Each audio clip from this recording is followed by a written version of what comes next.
Hi guys, just a daily reminder that I ain't never seen a man that I fucking need, bitch. You're all replaceable, don't ever get too comfortable, and don't ever think otherwise. You're a guest in this household, and you can be kicked out just as quickly as you were welcomed in. Thank you.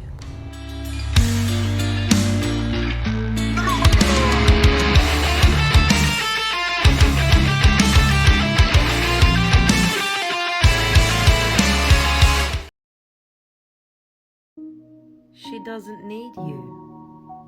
She never needed you. She wanted you. She gave you the opportunity to create a piece of her, not to destroy the piece in her. Anything that she needs, she can provide for herself. So all you had to do was be exactly who you said you would be. And if you cannot lead her to peace, then she will leave you in pieces. Yeah, some awesome bars dropped from this woman. I can't wait for Eminem to get his hands on this. But in all seriousness, let's address the part where she says women don't need men, they just want them. Now, you may have heard something similar along the lines of, men are like dessert, you don't need it, you just like it. I don't know how we've come to a point in society where some women will pretend that they don't need 50% of the world's population.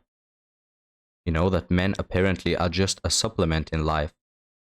Your father is a man. Do you not need him as well? Do you just fancy him? Well, you wouldn't be here if it wasn't because of him. The plumber and electrician that run your household, your neighborhood, your city, your country are 96% likely to be male. And I won't continue with all the examples I can give. It's just disturbing to see women saying how they don't need men for whatever reason. No, honey, you do. Of course, you won't fade into existence in the absence of a man, but romantic partners are like friends. It's healthy to have them, and people strive for them. So stop acting self-sufficient. My roommate just matched with a girl on Hinge, and he's driving. Matched with a girl on Hinge, and she sent him a Google Doc. This is brilliant. She sent him a Google Doc that is a compatibility quiz. Here he is. There he is. Let's look at this. What is your name? Which platform did we match? And why did you match with me? What's your favorite genre of movies? Who is your favorite comedian? How likely are you to talk to strangers in a social setting? That could be a trick question. You think it's a trick question? That could be a trick question. I mean, you're very likely to talk to strangers in a social setting. Personally, yeah. Yeah, because you're a whore. I personally think that this is brilliant. I think that you could really add a lot of comedic value to it, too. Weed out the fucking lames. Girlies, get to it. I'm okay with running a survey and sending applications if it's for a good paycheck, but if it's to get with a woman, no, thank you. I'm not like that simp who is waiting to get approved to receive a little female attention.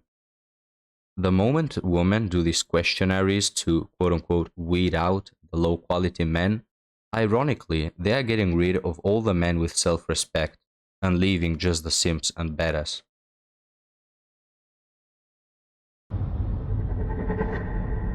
Why would I listen to you?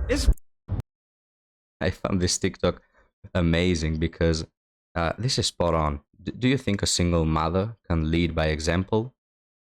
Most probably not.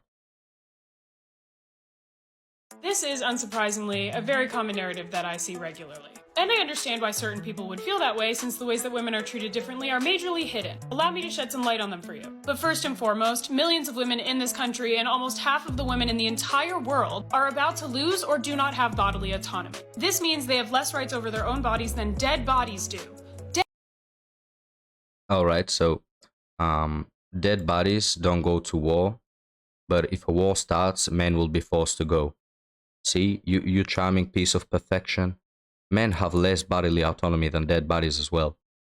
Dead bodies. And it may not seem like a huge deal for those who do not have a uterus, but it is deeply unsettling for most of us that do have one. Especially as we watch people get imprisoned for miscarriages, and rapists collect cash rewards for turning in their victims if they try to abort. In every Oh yes, thank you for mentioning a highly unlikely close to impossible situation to prove your main point.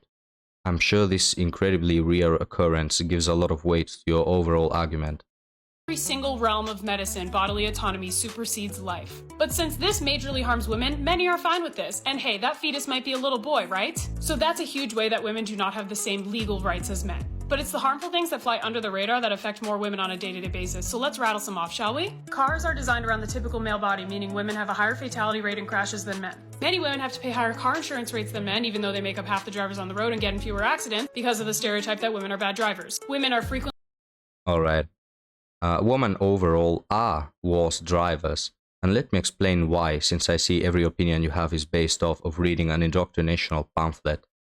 Yes, men crash more than women do, but they also drive more often and larger distances than women. Have you ever considered that? What do you think is the female to male ratio in driving related jobs? Are there more male or female taxi drivers? Are there more male or female truck drivers?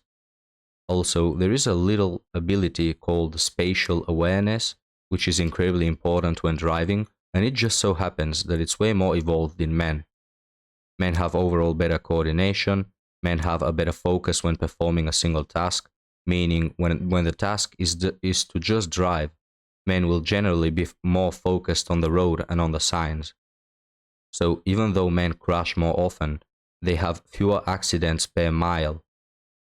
I know the pamphlet you read about female discrimination was strong, and you like to spend your time in the echo chamber, but try and use your head for more than just wearing a wig.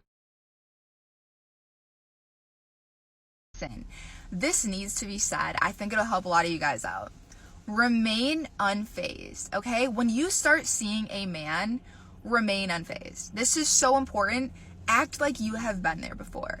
Especially when you go to see a man who you know has options. He's got bitches. There's nothing wrong with that. He's probably successful or attractive, like whatever it is.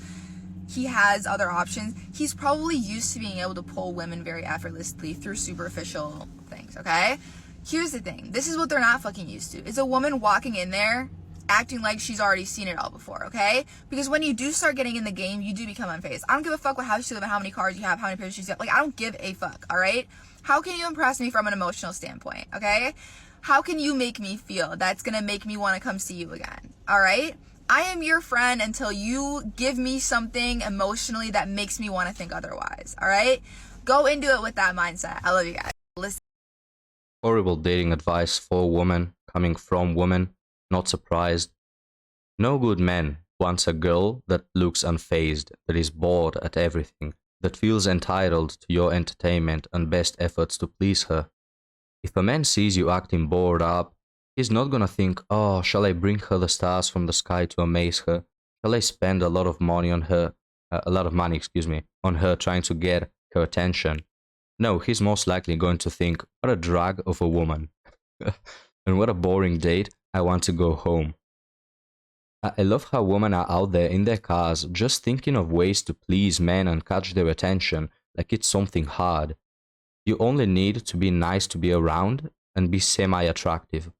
You know, take minimal effort to keep a healthy body, and that's it. That's all there is to it. Be a good human being, you know, be the type of person you would want your friends to be. Would you, ma'am, want your friends to look all the time bored and unfazed and nothing on this earth entertains my divine soul? Probably not, so crap advice. But thank you, ladies and gentlemen, for watching. I see a lot of you have positive opinions about the red flag counter, so we will be implementing that to the channel. It will take maybe a week or two because there is some preparation to be done. But I'm sure you'll like the end product, so stick around for that. Also, I see a new people commenting and subscribing from Taylor's channel, and I want to say hello to all of you. Thank you for coming, thank you for liking my videos and leaving all the good comments. Also, thanks to everyone just for watching this video, guys. My voice is a little sick, so maybe you noticed it on this video. But thank you for enduring it with me, and I will see you on the next one. Have a good day.